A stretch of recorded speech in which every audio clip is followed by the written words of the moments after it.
आपके साथ मैं अदिति त्यागी हूं और आपके लिए लेकर आई हूं साहस सवाल पूछने का, साहस जवाब ढूंढने का। क्योंकि सिस्टम से अब कोई तीखे सवाल नहीं पूछता, क्योंकि ताकतवर को तर्कों से चुनौती भी कोई नहीं देता, क्योंकि लोग भीड़ में चलने के आदी हो चुके हैं। कुछ की आंखों पर पट्टी बंधी है तो कुछ ना बोल पाने और बीच का रास्ता खोजने की आदत बना चुके हैं। सवाल यह है कि जो मिलता है उसे ही स्वीकार लिया जाए या फिर बदलाव की आवाज बनने का साहस दिखाया जाए। यही साहस है जिसमें हम किसी खबर से जुड़े सुलगते हुए पहलू दिखाएंगे और सीधे सवाल पूछेंगे। ये सवाल संविधान की रक्षा के लिए जरूरी हैं, ये सवाल एक बेहतर देश बनाने के लिए भी जरूरी हैं।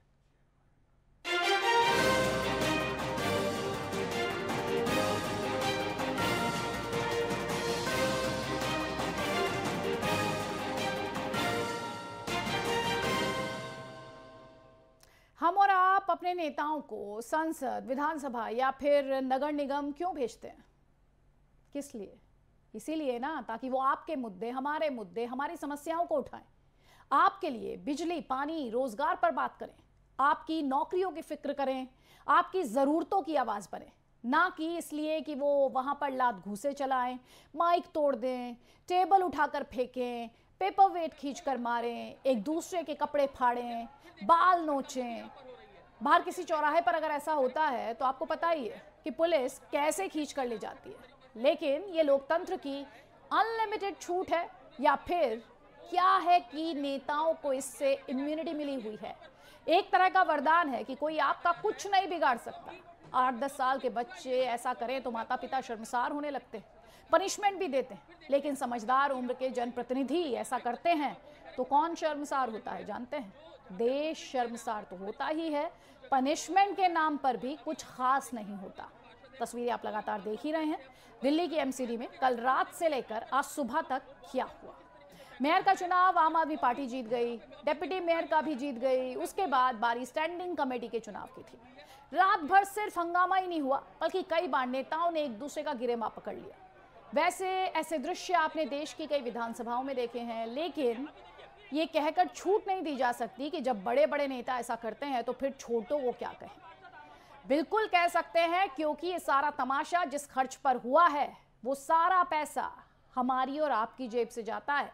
हम इस बहस में नहीं जाएंगे कि पहला घूसा किसने मारा या पहले पानी की बोतल किसने फेंकी। हम इस कल्चर पर बात करना चाहते हैं आज, और आज साहस के साथ हर पार्टी और हर नेता से हम सवाल पूछेंगे। हमारे साथ पूर्व मुख्य सचिव दिल्ली के उमेश सहगल जी हैं। लेकिन इन तस्वीरों को आप ध्यान से देखिए, साथ ही साहस में जो हम आपके लिए सवाल लेकर आए हैं, एक एक कर जल्दी से आपको ये बता देते हैं कि आज साहस में हमने इस मुद्दे को उठाया, ये पूरी खबर हमने आपको दिखा दी है। और जो सवाल है माननीय से, और सवाल क्या क्या है अब सिलसिलेवार तरीके से आपको ये भी बताती हूँ। पहला सवाल साहस का यही है कि मारपीट करने वाले नेताओं के चुनाव लड़ने पर पाबंदी कब लगेगी?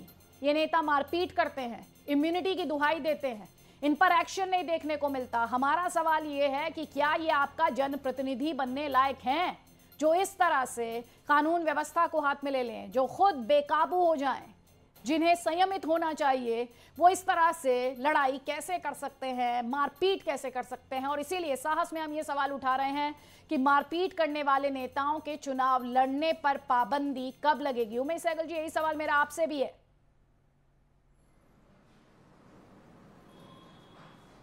ये पाबंदी लगाना तो मुश्किल है, क्योंकि ये दोनों तरफ से ही मारपीट होती है।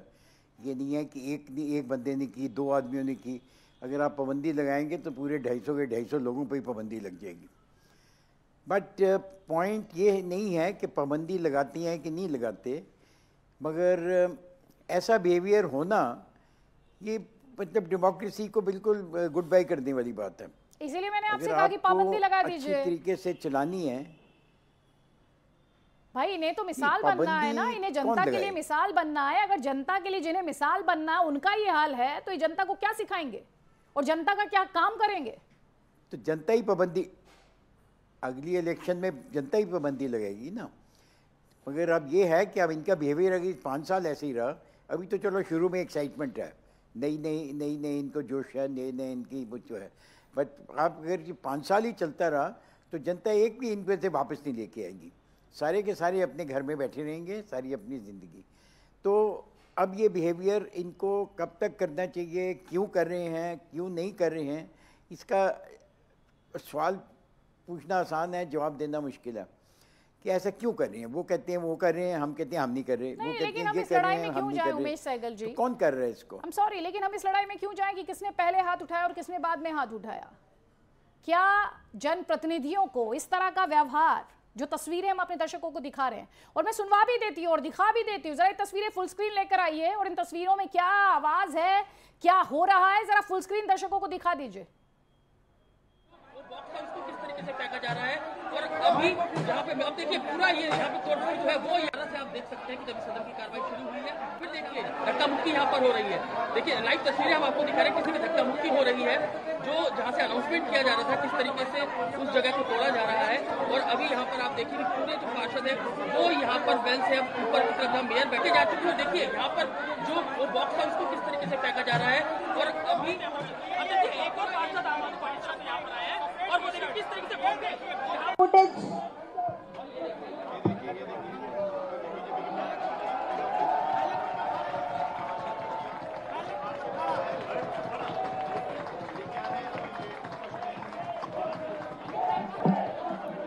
तस्वीरें जब दर्शकों तक पहुंचा रही हूं उमेश सहगल जी, सवाल यही है, ये जहां है नहीं, ये तो क्या ये वहां होना डिजर्व करते हैं? इसका सवाल बहुत आसान, जवाब बहुत आसान है, नहीं, ये लोग डिजर्व नहीं करते। मगर अब पब्लिक ने तो इनको चुना है ना, अब पब्लिक ने चुना है तो इनको 5 साल तो देने पड़ेंगे ना, इनको मौका देना पड़ेगा अपने आप को प्रूव करने का। शुरू में अभी तो काम इनका शुरू भी नहीं हुआ, अभी तो इनको जज नहीं किया जा सकता। बिहेवियर ऐसा क्यों हुआ, होना चाहिए है कि नहीं, ये कहना आसान है, मगर अब हो गया ना। अब ये आज फर्स्ट टाइम थोड़ी हुआ है, ये मेरे का आज चौथी बारी है, चौथी बार है ये हुआ। अब हर चीज़ में सुप्रीम कोर्ट आएगी, सुप्रीम कोर्ट फैसला करेगी या दूसरी कोर्टें करेंगी, पाबंदियाँ लगाएंगे, इलेक्शन कमीशन करेगी, इससे काम नहीं बनता। इसी से काम बनता है जो आप कर रहे हो आज। आप इनकी करतूतें पब्लिक के सामने रख रहे हो, पब्लिक इनको जज करेगी। एक स्टेज ऐसी आ जाएगी कि इनको पब्लिक के अंदर जाना मुश्किल हो जाएगा, लोग इनको गालियाँ देंगे, इनसे बात नहीं करने की कोशिश करेंगे। उस स्टेज में आने पे ये अपने आप थोड़ा सा सुधरेंगे। और जब तक पॉलिटिकल लोग अपने आप को नहीं सुधारते तब तक बाहर से नहीं इनको सुधारा जा सकता। बाहर से कैसे सुधार सकते हैं? अदालतों में जाओगे क्या? अदालतों में इनको जेल में डाल दोगे क्या? क्या करेंगे आप? पाबंदी क्या लगाओगे? ये जाएंगे, दूसरे भी आ जाएंगे, दूसरे को कोई ठेका लिया हुआ है कि दूसरे इनसे भी बेहतर आएंगे। तो पॉइंट इज़ कि पब्लिक को जज करने दीजिए। आप इनको पब्लिक के सामने इनका सारा कुछ रख रही हैं, इनका चिट्टा बिट्टा पब्लिक के सामने मैं तो रख रही हूँ, और दीजिए। मुझे इन तस्वीरों को जब मैं पब्लिक के सामने रख रही हूँ तो मुझे खुद के लिए भी और पब्लिक के लिए भी दुख हो रहा है कि हम कैसे जनप्रतिनिधि चुन रहे हैं। ये जो जनप्रतिनिधि हैं इनका काम क्या है, और क्या ये वही काम कर रहे हैं, ये हमारा आपका काम कर रहे हैं, अपनी पार्टियों का काम कर रहे हैं? और ये जो रवैया है, अगर ये रवैया कोई एक आम सिविलियन अख्तियार कर ले या ऐसा कुछ करे तो पुलिस क्या हाल करती है सबको पता है।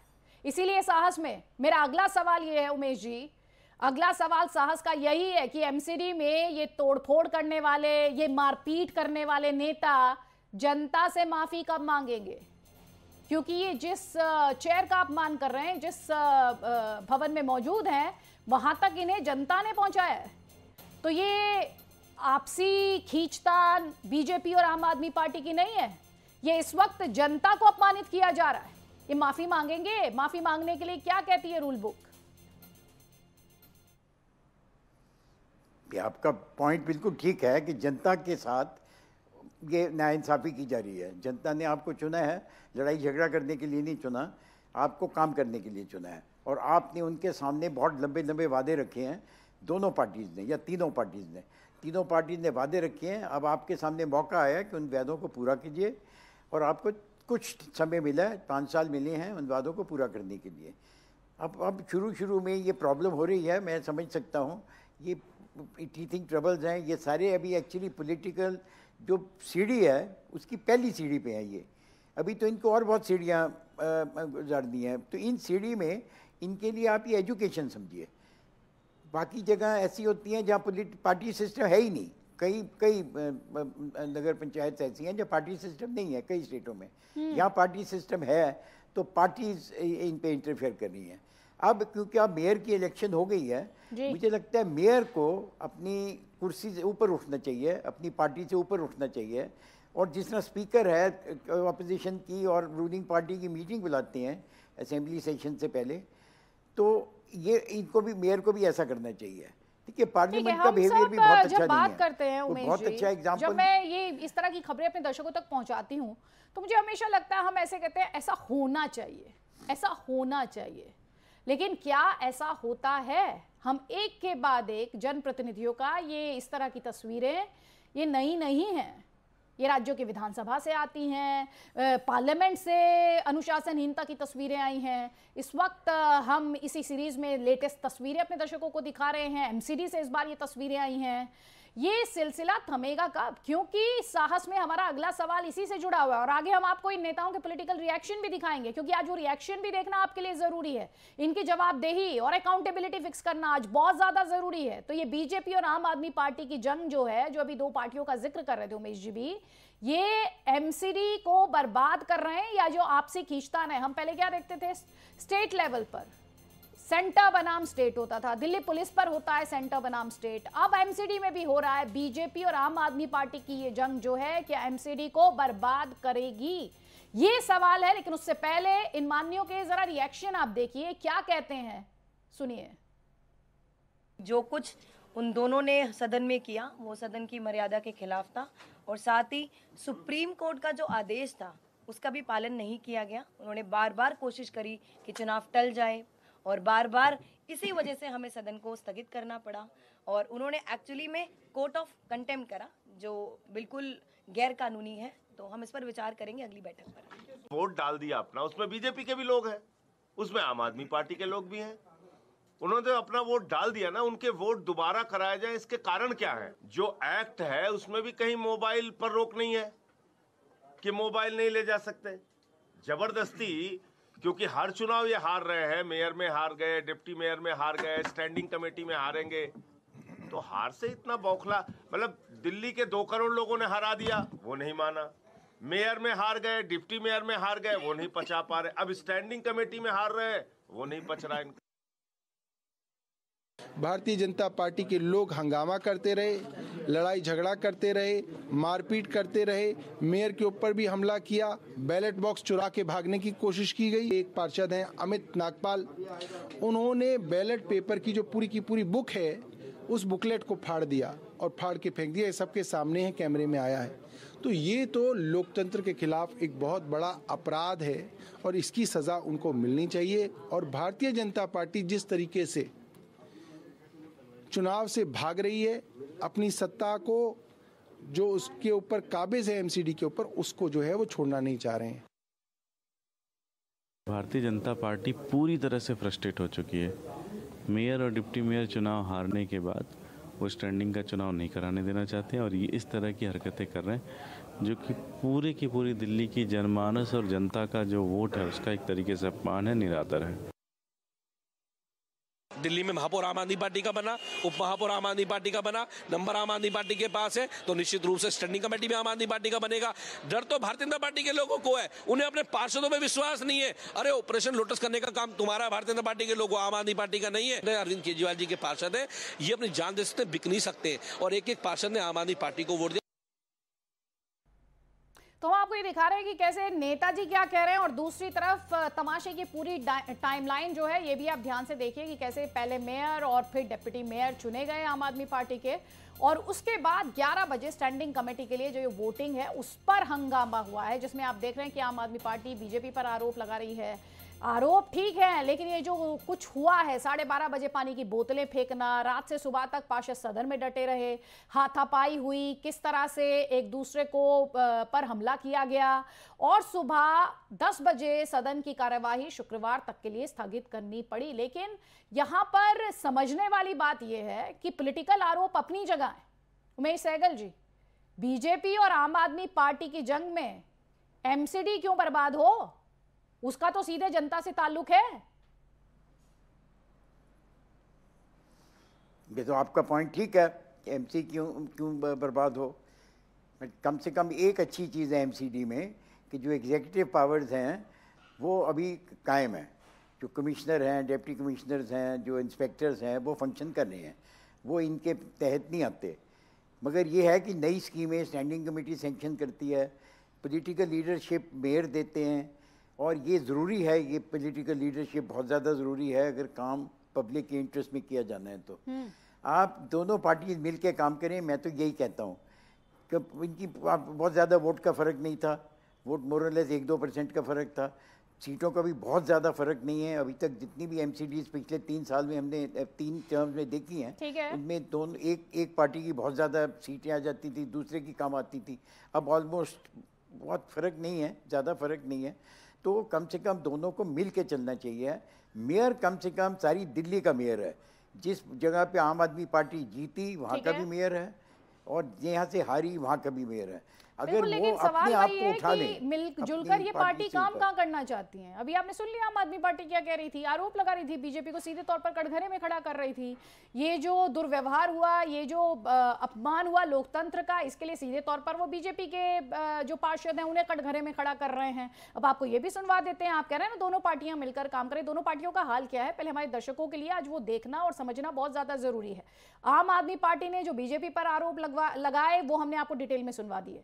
अब बीजेपी ने जो आरोप आम आदमी पार्टी पर लगाए हैं, अब वो सुनिए। एएपी का मतलब है एनार्किस्ट एक्रिमोनियस पार्टी। जैसे ही मेयर डिप्टी मेयर चुनाव हुए और उसमें पता चला कि आम आदमी पार्टी के कई कॉर्पोरेटर्स ने भारतीय जनता पार्टी के पक्ष में वोट दिया है, तो अब स्टैंडिंग कमेटी के चुनाव को हारने का डर देखते हुए किस प्रकार से इस चुनाव को सैबोटाज किया जाए, ये मंशा लेकर कभी विक्टिमहुड कार्ड खेलना और कभी तमाम नियम कानून को ताक पे रखकर इस पूरी चुनावी प्रक्रिया को भंग करने की कोशिश करना, ये आम आदमी पार्टी की लगातार कोशिश रही है। आम पार्टी का जो उदय हुआ है लोकतंत्र की हत्या कर हुआ है। उन्होंने पहले ही कहा था कि 26 जनवरी तक का हम नहीं निकलने देंगे, जो देश का मान और मर्यादा है। आप मेयर और डिप्टी मेयर के चुनाव के अंदर फोन नहीं ले जा सकते, सारी चीजें मर्यादाएं थी। और आज स्टैंडिंग कमेटी का हो रहा तो आप फोन ले जाएंगे, आप सारी मर्यादाओं को तोड़ेंगे। आखिर आपको अपने निगम पार्षदों पर विश्वास क्यों नहीं है? क्योंकि वो निगम पार्षद इनकी जैसी भावना है, जिस प्रकार से कार्य कर रहे हैं, वो इनके साथ में नहीं रह सकते, वो इनके विचारों पे चल ही नहीं सकते। दुर्भाग्य से जीतना था, इसलिए उनकी पार्टियों में जाके वो जीत गए। उनको लगता है कि वह स्टैंडिंग कमेटी नहीं जीतेंगे, और सबको पता है, ये सर्वज्ञात है कि स्टैंडिंग कमेटी भाजपा जीतेगी। इस डर से वो चुनाव टाल रहे थे। और ये तो कभी हमने सुना नहीं कि आप वोट डालने जाएंगे, वोट की फोटो खींचेंगे और आप मुख्यमंत्री अरविंद केजरीवाल को भेजेंगे, अपने आका को भेजेंगे। तो कहीं ना कहीं तो डर है, और ये कानून की भी उल्लंघना है। तो स्पष्ट है कि आम आदमी पार्टी डरी हुई है। वो मेयर और डिप्टी मेयर के चुनाव के अंदर जिस प्रकार से उनके साथ क्रॉस वोटिंग हुई है, उनको लगता है कि स्टैंडिंग कमेटी में इस प्रकार होगा और वो चुनाव हारेंगे। तो ये जो तस्वीरें अभी आप दिखा रहे थे, जरा इन्हें फुल स्क्रीन ले आइए ताकि दर्शक इन तस्वीरों को और ध्यान से देख पाएं। ये जनप्रतिनिधि हैं, दोनों ही पार्टियां एक दूसरे पर आरोप लगा रही हैं, पर ये जो तस्वीरें हैं, क्या इनके लिए कोई जस्टिफिकेशन हो सकता है? क्या किसी भी लिहाज से इन तस्वीरों को सही ठहराया जा सकता है क्या लोकतंत्र में? यही सवाल आज हम साहस में उठा रहे हैं। और सवाल ये भी उठता है साहस में कि अगर नेता लड़ेंगे और इस तरह से भिड़ेंगे जैसा कि आप अपने स्क्रीन पर देख रहे हैं, तो फिर जनता का काम कौन करेगा? जनता के प्रति जिनकी जवाबदेही है, अगर वो मारपीट और लड़ाई झगड़े में रहेंगे तो काम कौन करेगा? ये सवाल है। पहले हमने आपको वो तस्वीरें दिखाई जिसमें किस तरह से लोकतंत्र को अपमानित किया जा रहा है। अब सवाल ये भी है कि जनता का काम कौन करेगा, क्योंकि ये तो ऐसे समय जाया करेंगे उमेश जी। नहीं, मैं आपको ये कह रहा हूँ कि ये शुरू की शुरुआत ही है। इसका ये मतलब नहीं है कि 5 साल भी इसी तरह चलता रहेगा। मैं अभी भी आपसे ये इल्तिजा करता हूँ कि जो इनकी लीडरशिप है उसको अपनी पार्टी से ऊपर उठ जाना चाहिए। अब इलेक्शन ख़त्म होगी, अब एक दूसरी इलेक्शन 5 साल तक होनी नहीं है, तो अब इलेक्शन का एक दूसरों की पार्टी का जूत बाजारी करने का कोई पॉइंट नहीं है। एक दफ़ा इलेक्शन हो जाएगी ना ख़त्म, इनकी स्टैंडिंग कमेटी वगैरह बन जाएगी, तो ये स्मूथली फंक्शन करेंगे। फिर आपस में ज़्यादातर काम काउंसलर का होता है जो अपने वार्ड में काम करता रहता है, कुछ काम स्टैंडिंग कमेटी के होता है जो नए नए प्रोजेक्ट सैंक्शन करते हैं। और ये ठीक चलेगा। मुझे इसमें पूरी उम्मीद है कि ये थोड़ा शुरू में जरा प्रॉब्लम होती है, ज़्यादातर लोकल बॉडीज़ में होती है ये प्रॉब्लम होती है, स्पेशली अगर दोनों पार्टीज़ अपने आप को बराबर समझती हो तो ये प्रॉब्लम होती है। मगर अब इसमें ये कहने का मतलब नहीं है। और अभी हमने इलेक्शन की बात की, अगले साल देश में आम चुनाव होने हैं, फिर दिल्ली में चुनाव होने लगेंगे, तो ये तो दोनों पार्टियां वर्चस्व की लड़ाई लड़ रही हैं। ये हम बीते काफी अरसे से देख रहे हैं। तो दिल्ली पुलिस को लेकर भी दोनों में काफी खींचतान रहती है। लेकिन मेरा सवाल उसमें ये उठता है, और साहस में भी हमारा अगला सवाल यही है कि झगड़े में जनता के पैसों की बर्बादी की वसूली किससे की जाए? ये जो टाइम वेस्ट हो रहा है, ये जो पैसे बर्बाद हो रहे हैं, ये नेताओं के पैसे नहीं है, ये टैक्स पेयर के पैसे हैं, ये जनता के पैसे हैं। और अगर ये बर्बाद होता है तो कहीं ना कहीं इनकी अकाउंटेबिलिटी फिक्स होनी चाहिए। इसकी वसूली अगर की जाएगी तो कम से कम इनकी जवाबदेही तो फिक्स होगी, इन पर किसी तरह का प्रेशर तो बन पाएगा। उमेश जी,